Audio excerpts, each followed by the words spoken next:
શું લગ્ન ન કરવા એ સ્ત્રીનો સ્વતંત્ર અધિકાર છે કે પછી સમાજની નજરમાં એક અપરાધ? જ્યારે મોડર્ન ફેમિનિઝમની શોધ પણ થઈ ન હતી ત્યારે પુરાણોમાં એક એવી રાજકુમારીની વાત આવે છે જેણે કહ્યું હતું કે મારે કોઈની અધીનતા સ્વીકારવી નથી. આપણે હંમેશા માનીએ છીએ કે સ્ત્રીને એક પુરુષના સહારાની જરૂર છે, પણ રાજા ચંદ્રસેનની પુત્રી મંદોદરીએ આ માન્યતા તોડી નાખી હતી.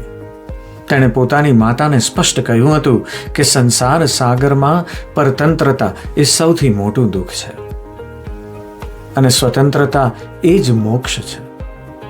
મહિષાસુરે દેવી મહાલક્ષ્મીને ડરાવવા માટે આ મંદોદરીની કથા કહી હતી.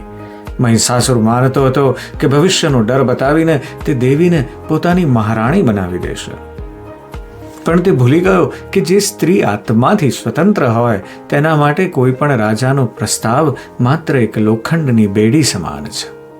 મહિષાસુર એક એવા અહંકારી પુરુષનું પ્રતીક છે જે લગ્નના નામે સ્ત્રીની સ્વતંત્રતા છીનવા માંગે છે, અને દેવી સ્વયં કાળના નિયંત્રક છે. તેને કોણ ડરાવી શકે? આ જ્ઞાનની સફરમાં સાથે ચાલવા માટે બાયોમાં આપેલી લિંક દ્વારા તમે અમારા પરિવારમાં જોડાઈ શકો છો.